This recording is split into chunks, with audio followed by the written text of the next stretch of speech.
అందరికీ నమస్కారం.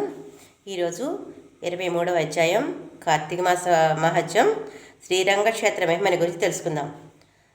పురంజయుడు భగవంతుని యొక్క మహిమ తెలుసుకొని అతను చేసిన తప్పిదాలన్నీ తెలుసుకొని మహానుభావుల హితబోధ చేత అతను మంచివాడిగా మారుతాడు. మారి కార్తీక వ్రతాన్ని చేస్తాడు. చేసి అతను మళ్ళీ తిరిగి తన రాజ్యంతను సంపాదించుకుంటాడు. ఆ తర్వాత ఏం జరిగింది అనేది ఈరోజు మహాత్యంలో ఉంటుంది చూడండి. ఈ విధంగా పురంజయుడు కార్తీక వ్రతాన్ని ఆచరించి మహాబలోపేతుడై అగ్నిశేషము శత్రుశేషము ఉండకూడదని అంటారు కదా. అలాగే అతను ఏం చేశాడంటే శత్రువులందరి మీద కూడా యుద్ధం ప్రకటించి వాళ్ళందరినీ వరుసగా ఓడించి తన రాజ్యాన్ని నిరాటంకంగా పరిపాలిస్తూ ఉంటాడు. తన యొక్క విష్ణు భక్తి ప్రభావం వల్ల గొప్ప పరాక్రమంతుడు అవుతాడు. పవిత్రుడు, సత్యదీక్షాపరుడు, నిత్యాన్నదాత అంటే ప్రతిరోజు కూడా అన్నదానం చేస్తూ ఉండేవాడు. భక్తులను అందరినీ కూడా ఆదరించేవాడు. అలా చేయడం వల్ల అతను తేజవంతుడయ్యాడు, వేదాంగవేత్త అయ్యాడు.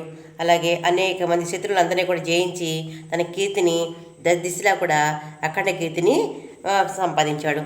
తర్వాత శత్రువులకు సింహస్వప్నమై విష్ణు సేవ దురంధరుడయ్యాడు. కార్తీక వ్రత ప్రభావాన్ని కోటి పడగలెత్తి అరిషడ్ వర్గాల్ని కూడా జయించాడు. అరిషడ్ వర్గాలంటే ఏంటి? కామ, క్రోధ, లోభ, మోహ, మజం, ఆశ్చర్యాలు అంటారు కదా. ఈ 6 గుణాలు మనలో ఉండే శత్రువులు. ఆ శత్రువులని అతను జయించాడు. అంటే తనలో తను శత్రువు అనమాట. మనలోనే ఉంటాయి ఆ శత్రువులన్నీ కూడా. కామం, క్రోధం, లోభం, మోహం, మదమాశ్చర్యం అనేటువంటివి వాటిని కూడా ఆయన జయించాడు. అంటే ఇంకా అతనికి ఎదురే ఉంది చెప్పండి. అతను చాలా గొప్పవాడైనట్టు అర్థం. అవి జయించడం చాలా కష్టమైన విషయం. ఇన్నెందుకు? అతడు ఇప్పుడు విష్ణు భక్తాగ్రేశ్వరుడు, అంటే విష్ణు భక్తుల్లోనే గొప్పవాడు అనమాట. సదాచార సత్పురులలో ఒకడు. అలా రాణిస్తున్నాడు. ఆయనకి ఇంకా ఇప్పటికి కూడా తృప్తి లేదు. ఇంకా ఏదైనా చేయాలి, భగవంతుని ఏ విధంగా దర్శనం చేయాలి, ఈ జన్మ విముక్తి ఎలా కలుగుతుంది అని తాపన పడ్డాడు. అలాగే అతను ఏ దేశం, ఏ కాలంలో ఉన్నా, ఏ క్షేత్రం ఎక్కడికి వెళ్ళినా కూడా శ్రీహరిని ప్రార్థిస్తూ ఉండేవాడు. ఎప్పుడైనా నేను ఎక్కడికి వెళ్తే, ఏ గుడికి గోపురానికి వెళ్తే నేను ఎలా సేవిస్తే నాకు శ్రీహరి ప్రసన్నుడవుతాడు, ఇలాగా అని చెప్పి తాపన పడ్డాడు. అలా విచారిస్తూ ఉండగా ఒకరోజు అశరీర వాణి అంటే ఆకాశవాణి అంటారు కదా. ఆకాశవాణి అంటే ఆకాశం నుంచి ఒక మాట వినిపిస్తుంది. పురంజయ, కావేరీ తీరం శ్రీరంగ క్షేత్రం ఉంది. శ్రీరంగ క్షేత్రం అనేది విష్ణు క్షేత్రం అనమాట. అక్కడ శ్రీ రంగనాథ స్వామి ఉంటాడు. చాలా గొప్ప క్షేత్రం అది. నువ్వు అక్కడికి వెళ్ళి ఆ శ్రీరంగనాథ స్వామిని దర్శించావంటే నీ సంసార సాగరం నుంచి నువ్వు మోక్షప్రాప్తిని పొందుతావు అని చెప్పి ఆకాశవాణి మాటలు వింటాడు. విని అతను వెంటనే ఏం చేస్తాడంటే శ్రీరంగపట్నానికి బయలుదేరతాడు. పురంజయుడు తన రాజ్యభారం అంతని తన మంత్రులకు అప్పగించేసి సపరివార సహితంగా అంటే తన కుటుంబాన్ని కూడా తీసుకుని శ్రీరంగపట్టణానికి వెళ్తాడు. ఆ పుణ్యక్షేత్రం దర్శించుకుంటాడు. అక్కడ దేవతలందరినీ సేవించి తర్వాత పుణ్యాదులో స్నానం చేసి శ్రీరంగనాథుని సేవిస్తాడు. అక్కడ కావేరి నది 2 పాయలే ప్రవహిస్తూ ఉంటుంది. అక్కడ మధ్యగా శ్రీరంగనాథ స్వామి ఆలయం ఉంటుంది. ఆయన శేషశయ్య మీద పవళించి ఉంటాడు. శ్రీరంగనాథ స్వామి మీరు చూసే ఉంటారు చాలామంది. ఆయనకి చేతులు జోడించి నమస్కరించి ప్రార్థిస్తాడు. తను ఏ విధంగానంటే చాలా బాగా భగవంతుడి దర్శనం అవ్వాలని చెప్పి ఆయన భక్తితో ప్రార్థిస్తాడు. దామోదర, గోవింద, గోపాల, హరే కృష్ణ, వాసుదేవ, అనంత, అచ్యుత, ముకుంద, పురాణపురుష, ఋషికేశ, ద్రౌపది మాన సంరక్షక, దీర్జన పోషక, భక్తపోష, ప్రహ్లాదవరద, గరుడధ్వజ, కరివరద, పాహిమాం రక్షమాం దాసోహం పరమాత్మ దాసోహం అని విష్ణుమూర్తికి ఈ విధంగా స్తోత్రాన్ని చేస్తాడు. వెంటనే కార్తీక మాసం అంతా కూడా శ్రీరంగపట్నంలోనే ఉండి ఆయన సప్రభాసహితంగా ఉండి తర్వాత అయోధ్యకి బయలుదేరతాడు. ఈ పురంజయుడు శ్రీరంగనాథ స్వామిని సమక్షంలో కార్తీక మాసంలో చేసిన వ్రతాలన్నింటినీ కూడా మహిమ వల్ల అతని రాజ్యంలో అందరూ కూడా సుభిక్షంగా ఉంటారు. ఏదా రాజా తథా ప్రజ అంటారు కదా. అదేవిధంగా రాజు మంచిగా ఉంటే రాజ్యం కూడా మంచిగానే ఉంటుంది. ఆ రాజ్యంలో ప్రజలందరూ కూడా సిరి సంపదలకు లోటు లేకుండా పాడి పంటలతో, ధనధాన్యాలతో, ఆయురారోగ్యాలతో చక్కగా ఉంటారు. అయోధ్య నగరము చాలా దృఢంగా చక్కగా పటిష్టంగా తయారవుతుంది. అక్కడ గుళ్ళు, గోపురాలు అన్నీ కూడా కట్టిస్తారు. అలాగే సైన్యం అందరూ కూడా చాలా పర్ఫెక్ట్గా చక్కగా మంచిగా ఉంటారు. ఎవరి పనిలో వాళ్ళు నిమగ్నం అవుతారు. అందరూ కూడా తమ విధులు చక్కగా పాటిస్తారు.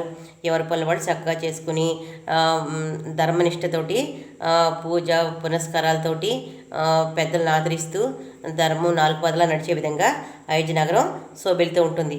అందరూ కూడా శీలవంతులుగా, గుణవంతులుగా, రూపవంతులుగా, బుద్ధిమంతులుగా ఉంటారు అయోధ్య నగరం అంతా కూడా. అలాంటి సందర్భాల్లో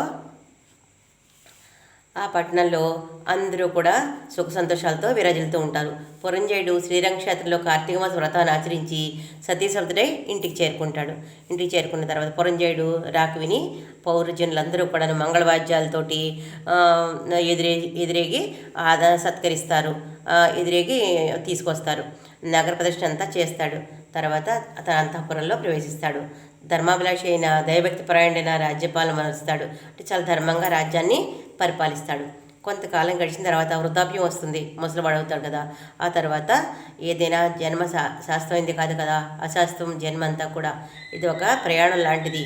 అలాగే అతను తన ఐహిక వాంఛలన్నీ ఇంకా ఏమీ లేకుండా అతను ఎలాగంటే తన యొక్క విధులన్నింటినీ కూడా తన రాజ్యాన్ని తన కుమారునికి అప్పగిస్తాడు. రాజ్యభారం అంతా కూడా తన కొడుకుని పట్టాభిషిక్తం చేసి తాను వానప్రస్థాశ్రమాన్ని స్వీకరించి అరణ్యాలకు వెళ్ళిపోతాడు. అతను పూర్వకాలం చాలామంది అలాగే చేసేవారు.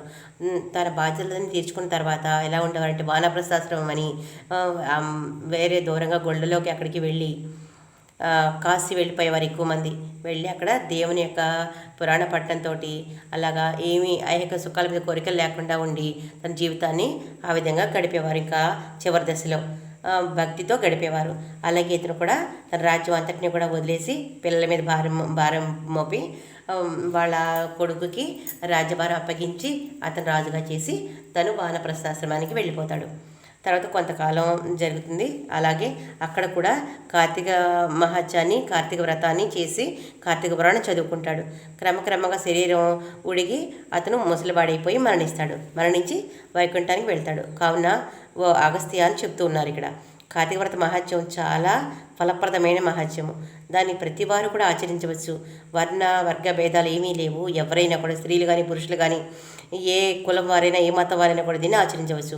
ఈ కథ చదివిన వారికి, చదివినప్పుడు విన్నవారికి కూడా వైకుంఠ ప్రాప్తి కలుగుతుంది అని స్వయంగా భగవంతుడే చెప్పాడు. కాబట్టి మనం కుదిరినంత వరకు భగవంతుని ఛానల్లో గడపడం మంచిది. నాకు అది చేయడం కుదరలేదు కదా, నీలో చేయలేకపోయాను కదా అని చెప్పి మిగిలిన పనులు మానవసరం లేదు. ఎవరి ఎంతవరకు సాధ్యమైతే అంతవరకు మంచి పని చేయడానికి ఏ తప్పు లేదు. కాబట్టి తప్పనిసరిగా మీరు కుదిరినంత వరకు చేయండి. పురాణ పఠనం కూడా తప్పనిసరిగా వినండి. వీటిలో స్కాంద పురాణాంతర్గత వశిష్ఠ ప్రోక్త కార్తీక మహత్య మందలి 23వ రోజు పారాయణం సమాప్తం. రేపటి రోజున 24వ అధ్యాయం రోజు అంబరీషుడు ద్వాసి గురించి చెప్పుకుంది. ద్వాసి రోజు ఫలితం ఏకాదశి వ్రతం ద్వాసి రోజు యొక్క ఫలితాన్ని మనం చెప్పుకుందాము. అంబరీషుని కథ చెప్పుకుందాము 24వ అధ్యాయంలో. అందరికీ నమస్కారం, ధన్యవాదాలు.